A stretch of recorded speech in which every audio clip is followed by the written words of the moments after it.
Who let her on the range? Look at her, holding that rifle like she's washing dishes. Laughter erupts across the shooting range where soldiers are taking qualification tests. The woman stands alone at Station 4, says nothing, just checks her rifle. 1 minute later, her bullet punches through both target layers, and the general walking past stops dead. Turns around and asks, "Who trained her?" Meet Nora Dale, 33 years old, small frame, brown hair to her shoulders, kind face, dressed simply. No military insignia. Nora arrives at the range during routine qualification testing for civilian support staff. She's with a group of logistics and maintenance workers. When she signs up for shooting practice, a sergeant asks, "You sure you're in the right place? This is the main range, not a toy testing area." Others laugh and take photos of her standing at Station 4. Let's see how this simple woman shoots. The mockery continues as she prepares her equipment. Bet she's never held anything heavier than a coffee mug. Probably thinks the safety is a suggestion. This should be entertaining. Nora hears every word, says nothing, just focuses on her task. She's wearing plain clothes, no combat boots, no tactical gear, just regular sneakers and a simple t-shirt. The contrast is stark. Around her, soldiers in full gear joke and show off. "Ma'am," a corporal says condescendingly, "you need help loading that magazine?" "I'm fine, thank you," Nora replies quietly. More snickers from the crowd. "She's fine," someone mimics her soft voice. "Real confident there, lady." A lieutenant approaches. "Look, this isn't a civilian range. These are military-grade weapons. Maybe you should start with something smaller." "I'll manage," Nora says simply. The lieutenant shrugs. "Your funeral. Well, not literally. Probably." More laughter ripples through the group. Several soldiers pull out phones to record what they expect will be an embarrassing display. "This is going straight to social media," one whispers. Caption: "When civilians think they're soldiers." Nora adjusts her position, checks her rifle one more time. The range officer calls out, "Shooters, prepare for qualification sequence." "Good luck, lady," someone calls out mockingly. "Don't hurt yourself. Remember, loud end goes toward the target." Even the range officer looks skeptical. "Ma'am, you sure about this?" Nora nods once. "I'm ready." The laughter continues. The phones keep recording. Nobody expects what happens next. Comment: CTA Act 1. Have you ever seen someone get dismissed because they didn't look tough enough? Type, "I've seen it." Nora remains silent. When handed the M110 rifle, she inspects it more thoroughly than any of the other shooters. She removes and reinstalls the scope, cleans dust from the barrel, adjusts the sight picture with her naked eye. A lieutenant whispers, "Look at how she's handling that weapon. This isn't her first time." But the mockery continues. "Oh, she's being all professional now. Probably saw it in a movie." Acting like she knows what she's doing. Nora assumes the prone shooting position. Her stance is perfect. Textbook form.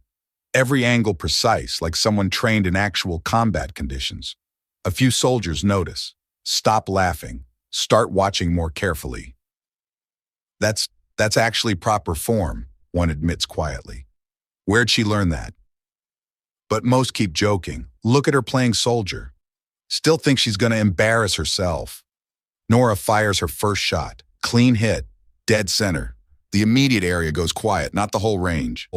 Just the stations nearby. "Lucky shot," someone mutters. She fires the second shot. It goes through the exact same hole as the first. Now more people are paying attention. Did she just thread the needle? Has to be luck. Nora fires the third shot. It punches completely through the wooden backing board behind the target. The laughter stops. Completely. What the hell? Did she just shoot through the backstop? That's not possible with standard ammunition. At that moment, a military vehicle pulls up behind the range. General Rollins, making his routine inspection tour, steps out. He notices the sudden silence, the cluster of soldiers staring at Station 4. "What's going on over there?" he asks his aide. "Civilian qualification, sir," one of the support staff. The general pulls out his field binoculars, looks at the target through the scope. His expression changes instantly. Get me the file on the shooter at Station 4. Sir. Now. His aide radios for information. Station 4 shooter. Need background immediately. The response comes back. Nora Dale, civilian technical support. No combat record on file. General Rawlins lowers his binoculars. No combat record, he repeats slowly. But his trained eye sees something else. The shooting stance, the weapon handling, the precision grouping. That's Raven S6 positioning, he murmurs. His aide doesn't understand. Sir, I trained that unit 8 years ago. Raven Squad. Elite marksman unit. The general's voice grows quiet. Only 3 people survived Operation 17K. He starts walking toward Station 4. His aide follows. Sir, what's Operation 17K? Classified. But those were the best shooters I ever trained. As they approach, the general can see more clearly. Nora's weapon handling, her breathing technique, her follow-through. That's definitely Raven training, he confirms. The soldiers around Station 4 notice the general approaching. They straighten up, stop their whispering. Sir, the range officer greets him. But General Rawlins isn't looking at the range officer. He's studying Nora. She's finished her shooting sequence, begun clearing her weapon with practiced efficiency. Ma'am, the general says quietly. Nora looks up, sees the stars on his uniform, comes to attention. Yes, sir.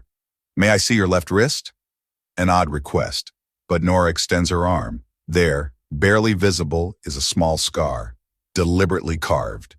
The mark reads, S6R/N. The general's eyes widen. Comment CTA Act 2. Have you ever seen one small technical detail make an entire room reconsider someone they dismissed? Type, I remember that moment. General Rawlins stares at the scar. Recognition floods his face. You're Raven 6, he says quietly. The soldiers around them don't understand, but they sense something significant is happening. Nora nods slowly. I was extracted from the unit after we lost the entire squad in Dushanbe. Now I just want to live quietly. But sometimes, I need to know I can still shoot. The general turns to the confused officer standing nearby. The woman you just laughed at, he announces, is someone I once entrusted with directing combat shooting operations. Silence. Complete silence. And she's the only person still alive to remember the ones who didn't make it. The range officer stutters. Sir, her file says civilian technical support, no military background. Her file says what it needs to say, the general replies. New identity, new life, but you can't erase training like that. He gestures toward Nora's target, the impossible grouping, the precision that defies explanation. Raven Squad was an elite marksman unit, 6 shooters, best I ever trained. The general's voice carries the weight of memory. They were deployed to Dushanbe on a reconnaissance mission. Intelligence gathering should have been routine. He pauses, looks at Nora. Day 12, they were ambushed, surrounded, outnumbered 15-1.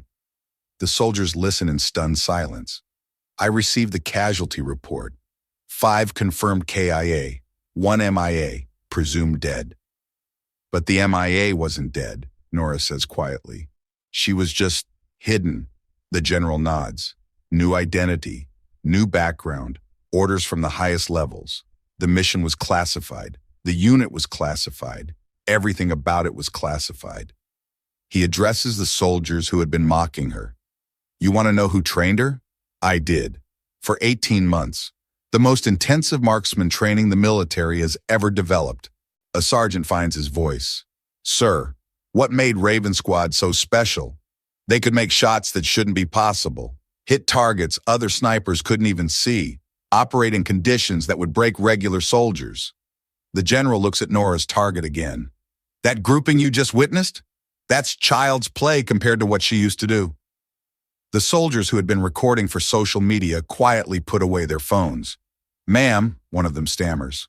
We didn't know. You weren't supposed to know, Nora replies. That was the point. Sergeant Mills, who had made the washing dishes comment, can't meet her eyes. The combat record you don't see in her file, the general continues, includes 17 confirmed eliminations, 3 successful extractions under fire, and survival training that kept her alive for 4 days in enemy territory. The weight of revelation settles over everyone. This simple woman had killed 17 enemy combatants. This civilian had survived what killed 5 elite soldiers. This amateur had once been one of the military's most lethal assets. "Why didn't you tell us?" asks Lieutenant Torres. "Because Raven 6 was supposed to stay dead," Nora explains. "The mission failed. The unit was disbanded. I was given a choice: stay dead or compromise ongoing operations. She chose to disappear," the general confirms, "to honor her fallen teammates by living quietly." He turns to address the entire range. "Anyone who questions her qualifications can explain to me why they think their judgment matters more than someone who's still breathing when 5 others aren't." The range falls silent, except for the distant sound of other shooters at far stations. "From now on," the general announces, "if anyone wants advanced marksman training, they ask her. Not because of her past, but because of what she can teach." Nora shakes her head. "I don't want to teach combat, I just want to remember." "Then teach them to remember too," the general says gently. "Teach them that precision isn't about showing off. It's about bringing people home." Comment CTA Act 3. If you've ever misjudged someone, then discovered they were the last survivor of an elite unit type, "I'll never judge by appearances again." After the shooting session, Nora packs her gear. Doesn't accept congratulations. Doesn't want attention. She just says quietly, "I don't want people to remember me for the shots I made. I just don't want to forget what I learned and the people who taught me." A young recruit approaches nervously. "Ma'am, could you show me how to squeeze the trigger that smoothly?" Nora smiles for the first time all day. "Just learn to control your breathing and respect the weapon like you would a teammate." The recruit nods eagerly. "Yes, ma'am. Will you be here next week?" "I'll be here," Nora confirms. "But I won't be teaching combat. I'll be teaching memory." Word spreads quickly through the base. Not gossip, not rumors, just quiet respect. The video recordings that soldiers plan to post for laughs get deleted without being shared. Instead, they share something else. A new understanding. Within a week, Nora's station becomes the most requested spot on the range. Not because people want to gawk, but because they want to learn. She doesn't teach dramatic techniques, no Hollywood tricks, no flashy demonstrations. She teaches fundamentals, breathing, stance, respect for the weapon, but mostly she teaches why precision matters. Every shot you take, she tells a group of trainees, might be the one that brings someone home or keeps them safe. Treat it that way. The young soldiers listen differently now. They understand they're not just learning to shoot targets. They're learning from someone who used these skills to survive the unsurvivable. Someone who carries the memory of teammates who didn't make it. Someone who turned elite lethality into quiet teaching. The transformation is subtle but profound. The range becomes less about competition and more about competence. Less about showing off and more about showing up. Less about being the best and more about being reliable. 3 months later, a new group of civilian contractors arrives for qualification. A young soldier starts to smirk at their civilian clothes and nervous expressions. His sergeant puts a hand on his shoulder. "See that woman at Station 4? The quiet one who doesn't look like much?" "Yeah?" "Ask her about breathing techniques, if she trusts you enough to teach you." The young soldier doesn't understand. Not yet, but he will. They all do, eventually. Because now they know that the deadliest people often look the most ordinary, and the most ordinary people sometimes carry extraordinary stories. Comment CTA Act 4. Type, "I'll live with respect," if you believe that one perfect shot can make an entire team stop laughing and start learning to see people differently. She wasn't tall, wasn't loud, wasn't wearing special forces gear, but her shot made a general stop and ask, "Who trained her?" Nora didn't brag. She just shot once. But that was enough to silence the mockers, because some people don't need to prove they're good. They just need one opportunity to remind everyone who they used to be. The lesson isn't about hidden military backgrounds or secret identities. It's about the quiet people around you, the ones who don't announce their capabilities, the ones who've done things you can't imagine, the ones who work steadily while others talk loudly. Before you laugh at someone's appearance, remember that wolves don't look like wolves until they need to, that survivors often survive by being underestimated, that the person you're dismissing might be the one who could save your life, not because they're hiding some dramatic past, but because they've learned that real skill whispers and real expertise waits to be discovered. Share this if you've ever been underestimated, or if you've learned to respect the quiet people who might know more than they show.